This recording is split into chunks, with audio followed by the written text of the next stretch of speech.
Boa noite, gente. Hoje o nosso grupo vai apresentar a nossa AED sobre a doença de Parkinson. O nosso grupo é formado por mim, Giovana Bosch, Ana Clara Thier, Lua de Araújo, Leidiane, Nini Vitaislana e Yasmin Nunes. Primeiramente, a gente vai introduzir um pouco sobre a doença e, ao decorrer desse vídeo, a gente também vai trabalhar com um relato de caso de um paciente para a gente poder entender melhor um pouco sobre essa doença. O Parkinson recebeu este nome devido ao Dr. James Parkinson, que em 1817, em um ensaio sobre paralisia agitante. Agora eu vou introduzir com vocês o nosso caso clínico de Parkinson.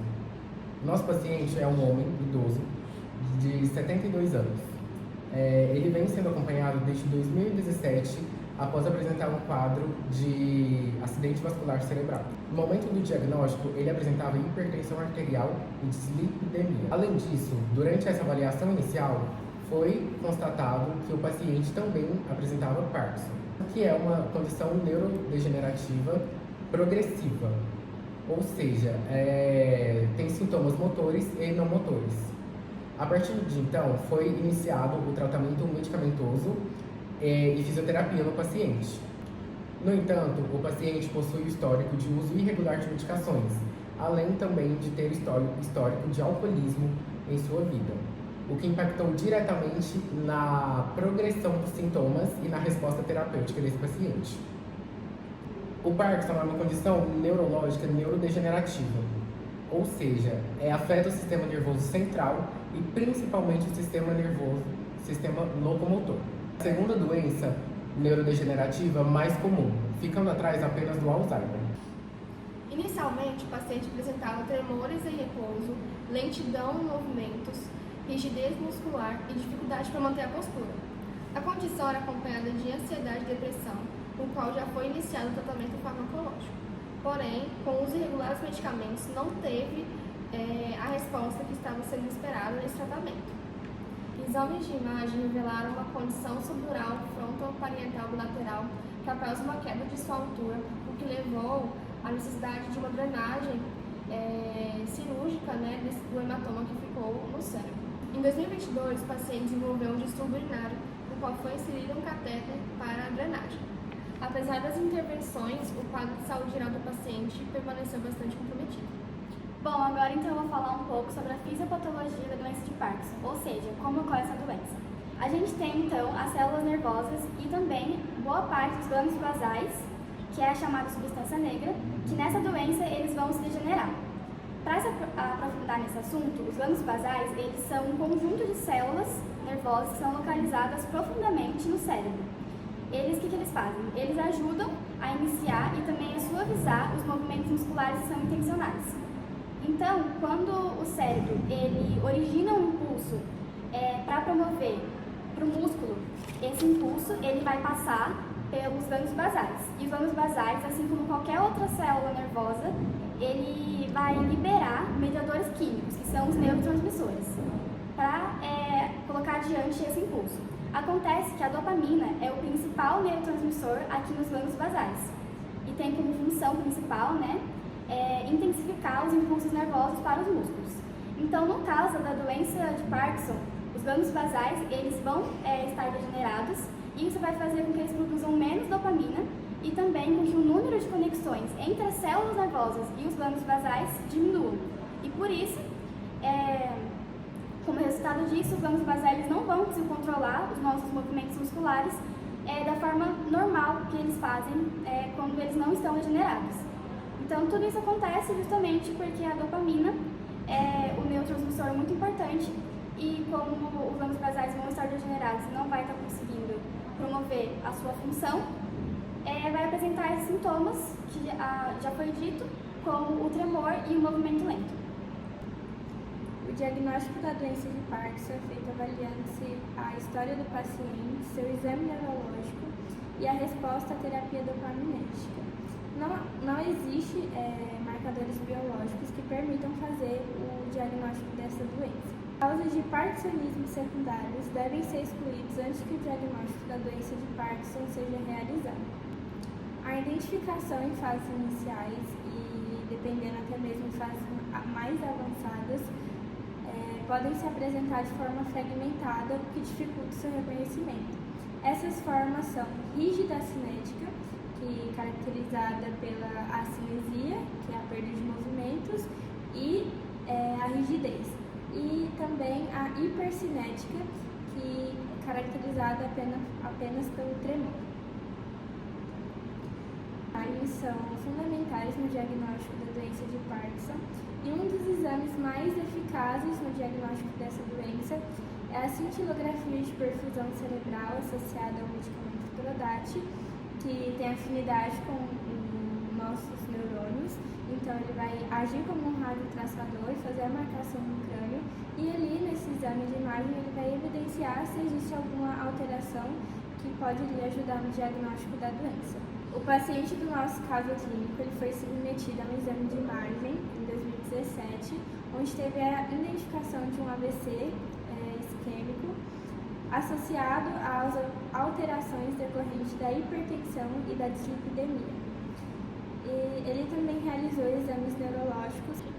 Ele apresentou sintomas clássicos da doença de Parkinson, como tremores de repouso, rigidez e braxinesia. Como já foi citado anteriormente, é uma lentidão anormal dos nossos movimentos. O tratamento da doença de Parkinson inclui uma combinação de medicamentos, técnicas de reabilitação e, em alguns casos, intervenções cirúrgicas. Cada caso é avaliado individualmente quando se fala de medicamentos, principalmente, porque cada paciente tem um prognóstico diferente. Um dos principais medicamentos utilizados no tratamento da doença de Parkinson é o levodopa, hoje também considerado o mais eficaz. Muitas vezes esse medicamento é usado em combinação com um inibidor de enzima chamado de carbidopa para ajudar o levodopa a chegar ao cérebro e reduzir os efeitos colaterais, assim melhorando a rigidez e os tremores do paciente. O uso dos agonistas da dopamina, que simulam o efeito da dopamina no cérebro, como o pramipexol e o ropinarol, são usados para retardar a necessidade de levodopa ou em combinação com ela. Também podem ser usados outros medicamentos, como os inibidores do MAOB e inibidores do COMT. Também podem ser usados anticolinérgicos e a amadantina. Outro possível tratamento é a terapia de reabilitação, na qual o paciente irá realizar sessões de fisioterapia que vão melhorar mobilidade, equilíbrio e postura. Na terapia ocupacional também, o paciente pode fazer atividades para adaptar às atividades diárias que ele vai ter, ou também fazer fonoaudiologia para melhorar a dificuldade de fala e deglutição. Por último, a intervenção cirúrgica pode se fazer necessária, na qual podem ser utilizados dois métodos. Hoje, a principal técnica cirúrgica utilizada é a DBS, mais conhecida como estimulação cerebral profunda. Nela, eletrodos são implantados em regiões específicas do cérebro, como o núcleo subtalâmico, e conectados a um marcapasso. Nesta técnica, o paciente tem uma melhora dos sintomas de tremores e rigidez em casos em que ele não responde mais tão bem aos medicamentos. Uma outra opção é fazer a cirurgia lesional, que antigamente era mais comum e mais utilizada. Hoje, ela não é mais tão utilizada por conta que a DBS é a preferida por conta do seu ajuste. Nessa cirurgia lesional, geralmente é utilizado talamatomia ou palidotomia para tratar tremores severos. O tratamento da doença de Parkinson ele é ajustado com o tempo e o paciente pode precisar de monitoramento constante e ajustes nas dosagens do medicamento. A abordagem terapêutica do paciente do nosso caso clínico inicialmente foi feita com um tratamento farmacológico, onde foi utilizada levodopa e agonistas dopaminérgicos para manejo dos sintomas motores e em associação com medicamentos para controle de ansiedade e depressão. A adesão irregular ao tratamento comprometeu o manejo da doença, assim fazendo com que a mesma se agravasse. Também foi utilizada de fisioterapia e reabilitação, com enfoque na melhora da marcha, do equilíbrio e da força muscular, para assim minimizar o risco de quedas do paciente. Por último, também foi implantado um sistema de derivação ventrículo-peritoneal, que foi indicado devido à hidrocefalia de pressão normal, levando a discreta melhora na função motora e cognitiva. Outro tratamento cirúrgico também implementado foi a drenagem dos hematomas subdurais devido ao trauma na queda. Existem 4 tipos de Parkinson. O primeiro e mais comum é o Parkinson primário ou idiopático. Ele está associado principalmente à perda dos neurônios que produzem dopamina. O segundo tipo ele é conhecido como Parkinson secundário ou atípico. Essa variação da doença é causada por exposições a toxinas ou substâncias químicas ou uso prolongado de medicamentos atípicos e traumatismo craniano. A terceira variação da doença de Parkinson é conhecida como Parkinson Blues ou síndromes de Parkinson atípicas. São condições que têm sintomas parecidos com o de Parkinson, mas incluem outras características que geralmente não respondem bem aos tratamentos. O quarto tipo de Parkinson é o Parkinson juvenil. Ele é mais raro e afeta principalmente jovens antes dos 21 anos, com sintomas semelhantes ao do Parkinson comum, geralmente causado por mutações genéticas. A doença de Parkinson geralmente afeta adultos com mais de 60 anos, sendo mais comum com o avanço da idade. Portanto, ela pode ocorrer com pessoas mais jovens, entre 20 e 50 anos ou antes dos 21 anos, como dito anteriormente. Estima-se que cerca de 1% das pessoas com mais de 60 anos desenvolvem Parkinson, sendo mais comum em homens do que em mulheres, além da idade e fatores de risco que incluem histórico familiar, exposição a toxinas e traumas cranianos repetitivos. Estima-se que cerca de 1% das pessoas com mais de 60 anos desenvolvem Parkinson, sendo ligeiramente mais comum em homens do que em mulheres. Além da idade, fatores de risco incluem histórico familiar, exposição a toxinas, traumas cranianos repetitivos. Atualmente, o paciente apresenta tremores nas mãos, rigidez muscular generalizada, instabilidade postural, característicos da progressão da doença. Atualmente, o paciente apresenta tremores nas mãos, rigidez muscular generalizada e instabilidade postural, característica da progressão da doença de Parkinson. Seu estado cognitivo encontra-se comprometido, o que torna o paciente dependente para atividades.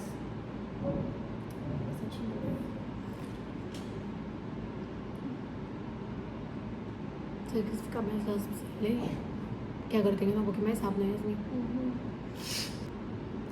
Atualmente, o paciente apresenta tremores na mão, rigidez muscular generalizada e instabilidade postural, característicos da progressão da doença de Parkinson. Seu estado cognitivo encontra-se comprometido, o que torna o paciente dependente para atividades de vida diária. Embora desperto e capaz de responder a comandos simples, ele demonstra períodos de confusão e alteração dos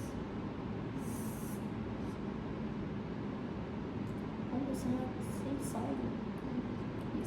Ele demonstra períodos de confusão e alteração do sensório, evidenciando a complexidade e a sobreposição de diagnósticos neuropsiquiátricos. A complexidade e a sobreposição de diagnósticos neuropsiquiátricos. Acho que tá bom. Podemos ver que a doença de Parkinson é uma condição neurodegenerativa progressiva cuja fisiopatologia envolve a perda de neurônios dopaminérgicos na substância negra, resultando em disfunções motoras e não motoras. Esta condição ela afeta a funcionalidade global do paciente e a qualidade de vida, especialmente em casos associados a comorbidades, como observado no nosso caso clínico. O tratamento é crucial, visto que o uso irregular de medicamentos pode intensificar sintomas e complicações, como a rigidez e a bradicinesia, além de aumentar o risco de eventos adversos, como quedas. Este caso ilustra a complexidade do manejo multidisciplinar em pacientes com doença de Parkinson e comorbidades associadas. A evolução do quadro do paciente enfatiza a necessidade de monitoramento constante, intervenções terapêuticas ajustadas e o apoio psicológico para a melhoria da adesão ao tratamento de qualidade de vida do paciente.